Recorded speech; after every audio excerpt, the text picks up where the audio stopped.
बिलावल भुट्टो जरदारी का वफाक से बलूचिस्तान के सैलाब मुतासरीन से किए वादे पूरे न करने का शिकवा।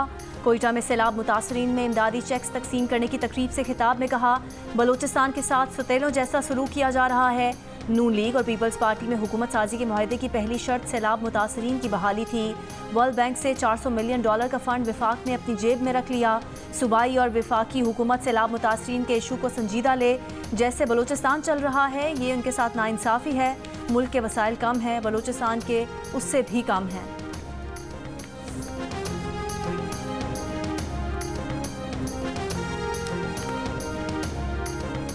आर्टिकल 63A की तशरीह के फैसले पर नजरसानी केस। 5 रुकनी बेंच में शामिल जस्टिस मुनीब अख्तर समाअत के लिए नहीं आए। प्रैक्टिस एंड प्रोसीजर कमेटी की तश्कील करदा बेंच का हिस्सा बनने से इनकार कर दिया।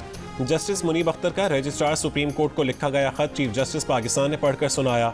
चीफ जस्टिस की जस्टिस मुनीब अख्तर से बेंच में शामिल होने की दरख्वास्त। कहा कि जज का मुकदमा सुनने से इनकार अदालत में होता है। ऐसी किसी बात को अदालती रिकॉर्ड का हिस्सा नहीं बनाया जा सकता जो ओपन कोर्ट में ना की जाए। पार्लियामेंट के कानून की ये नीयत नहीं है कि आईनी हुकूक के फैसले ना हो और सुप्रीम कोर्ट स्टैंड स्टिल हो जाए।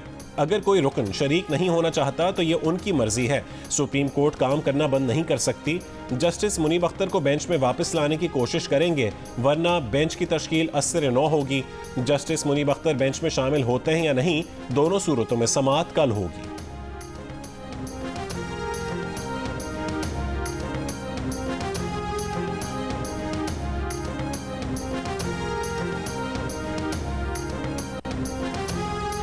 जस्टिस मुनीब का प्रैक्टिस एंड प्रोसीजर कमेटी के तश्कील करदा बेंच पर एतराज़। बेंच का हिस्सा बनने से इनकार। रजिस्ट्रार सुप्रीम कोर्ट को खत में कहा कि मौजूदा हालात में 63 नजरसानी की 10 समाअत के बेंच में शमूलियत से माजरत करते हैं। तरमीमी ऑर्डिनेंस के तहत बेंचेस की तश्कील पर सीनियर जज ने खत में आइनी सवालात उठाए। चीफ जस्टिस ने जवाब में सीनियर जज को खत लिखा लेकिन आइनी सवालात का जवाब नहीं दिया। आर्टिकल 63 नजरसानी मामले पर चीफ जस्टिस काजी फायज ईसा पहले कमेटी में अक़लियत में थे। कमेटी की गुज़िश्ता मीटिंग में चीफ जस्टिस ने सीनियर जज की सरबराही में बेंच की राय दी। चीफ जस्टिस बेंच के सरबराह क्यों बने, वजूहात सामने नहीं आई। जस्टिस मजहर आलम मियां खेल की बेंच में शमूलियत आर्टिकल 182 के खिलाफ है। जस्टिस मुनीब ने कहा कि उनके खत को नजरसानी केस रिकॉर्ड का हिस्सा बनाया जाए। जब तक full court practice and procedure तरमीमी ऑर्डिनेंस की आईनी हैसियत पर फैसला नहीं करता, बेंच में नहीं बैठ सकते।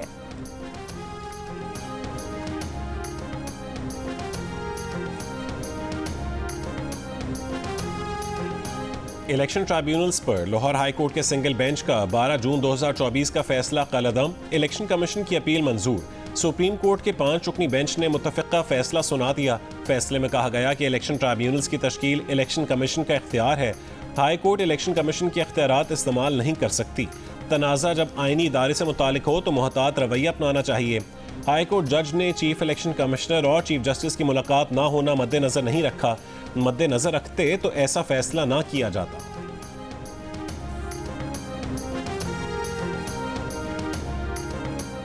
तोशा खाना केस 2 में बानी पीटिया और बुशरा बीबी की दरख्वास्त से जमानत खारिज। मुल्जिमान पर 2 अक्टूबर को फर्द जुर्म आयद की जाएगी।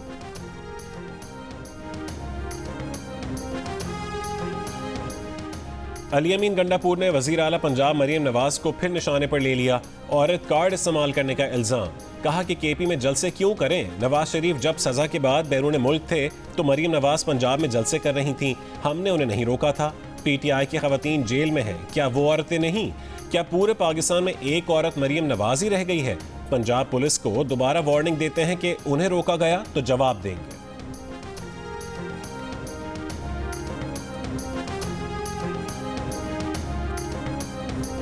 खैबर पख्तूनख्वा में दहशतगर्दी की आग लगी है। वजीर आला टांग पर टांग रखकर बैठे हैं, सस्ती सी अदाकारी करते हैं। सूबाई वजीर इत्तलात अज़मा बुखारी की शदीद तनकीद। कहा वजीर आला खैबर पख्तूनख्वा रावलपिंडी जलसे में ना पहुंच सके। खिफ़त मिटाने के लिए पंजाब पुलिस पर गोलियां चलाने का इल्ज़ाम लगाया। जलसे वाले दिन 25 पुलिस वाले जख्मी हुए लेकिन PTI का एक भी कारकुन जख्मी नहीं हुआ। सूबों को लड़ाने की कोशिश की जा रही है, इदारों को नोटिस लेना चाहिए।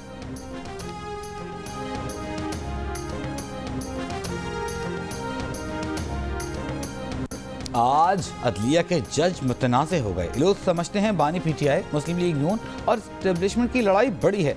हकीकत में बलूचिस्तान का मसला सबसे अहम है। अपनी पार्टी समेत सब जमातों से पूछता हूँ कि बलूचिस्तान में काम क्यों नहीं करते।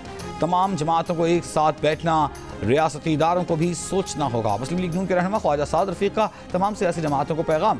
लाहौर में तकरीब से खिताब में कहा, अलमिया यह है कि सियासी जमातों ने कुछ नहीं सीखा। सियासत में कोई किसी को दफन नहीं कर सकता, कोई हमें दफन नहीं कर सका, हम किसी को दफन नहीं कर सकते। जमहूरियत रिमोट कंट्रोल और अरबपतियों के बायस नहीं चल सकती। बोले नौजवान, अंधी तकलीफ से निकलें, कायदीन की इज्जत करें, शिर्क न करें। झूठी तारीफ करके हम अच्छे खासे सियासी लीडर का दिमाग खराब कर देते हैं।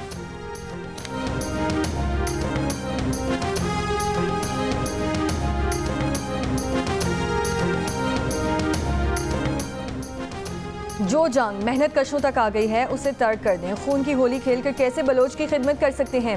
वज़ीर आला बलोचिस्तान सरफराज बुगटी की बलोच तालिबा के साथ मीडिया से गुफ्तगू। कहा, बलोच तालिबा को रियासत के खिलाफ इस्तेमाल नहीं होने देंगे। रियासत बार बार माँ का किरदार अदा कर रही है। झूठे प्रोपेगेंडे से नौजवानों को वरगला कर कैंपस में ले जाया जा रहा है ताकि खुदकुश धमाके पर तैयार किया जा सके। पंचकूर वाक़े की जितनी मजम्मत की जाए कम है। मासूम लोगों के खून से होली खेलना अफसोसनाक है।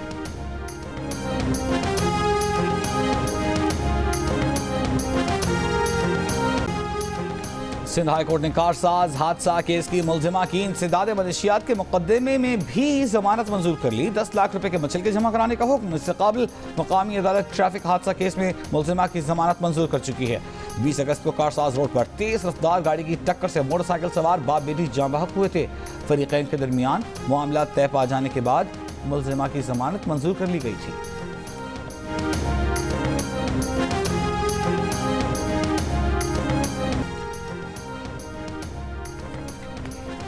पाकिस्तान और इंग्लैंड के दरमियान टेस्ट सीरीज के ऑनलाइन टिकट आज शाम से फरोख्त होंगे। फिजिकल टिकट्स की फरोख्त 4 अक्टूबर से शुरू होगी।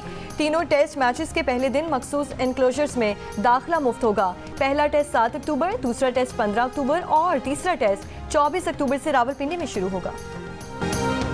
पाकिस्तान क्रिकेट टीम को आगे लेकर जाना चाहते हैं। इंग्लैंड के खिलाफ सीरीज का वक्त पाकिस्तान टीम के लिए बहुत अहम है। शिकस्त के बाद तब्दीलियां करना आसान है, लेकिन आगे जाना है तो खिलाड़ियों को कम बैक करना होगा। कौमी क्रिकेट टीम के कैप्टन शान मसूद की कराची में प्रेस कॉन्फ्रेंस। कहा कि बांग्लादेश के खिलाफ काफ़ी गलतियां की जिनसे सीखना होगा।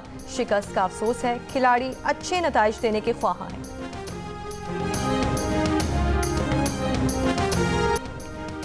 बांग्लादेश हुकूमत और क्रिकेट बोर्ड का साबिक कप्तान शाकिब अल हसन से सिक्योरिटी तलब करने से पहले सियासी मौक़िफ़ की वजाहत देने पर जोर। Youth and sports adviser Asif Mohammad ने कहा, ऑलराउंडर को अपने सियासी मौक़िफ़ की वजाहत देने की ज़रूरत है। वजाहत के बाद ही उन्हें सिक्योरिटी तलब करने का मुतालिबा करना चाहिए। हुकूमती तब्दीली और कत्ल के मुकदमे में नामजद होने के बाद शाकिब अल हसन अब तक वतन वापस नहीं गए हैं। मौसीकी, रक्स और फ़नून लतीफ़ा का हसीन इम्तिज़ाज। आर्ट्स काउंसिल कराची और जियो के इश्तराक से वर्ल्ड कल्चर फेस्टिवल का 5वां रोज़ आज दिलचस्प मुकालमों से भरपूर पाकिस्तानी थिएटर प्ले कराची का बिच्छू पेश किया जाएगा। फेस्टिवल के दूसरे हफ्ते में पाकिस्तान समेत बैनुल-अक़वामी थिएटर प्ले, म्यूज़िक कॉन्सर्ट और कवाली पेश की जाएंगी। वर्ल्ड कल्चर फेस्टिवल 30 अक्टूबर तक जारी रहेगा। और मौसीकी की कोई सरहद नहीं। भारतीय पंजाबी गुलकार दिलजीत दोसांझ भारत और पाकिस्तान के दरमियान मोहब्बतों के सफीर बन गए। बरतानिया में परफॉर्मेंस के दौरान दिलजीत ने एक पाकिस्तानी मद्दाह को तोहफा दिया। कहा, उनके लिए हिंदुस्तान और पाकिस्तान एक ही हैं। पंजाबियों के दिल में सबके लिए प्यार है। दिलजीत दोसांझ के पाकिस्तान से मुताल्लिक बयान पर मद्दाह खुश।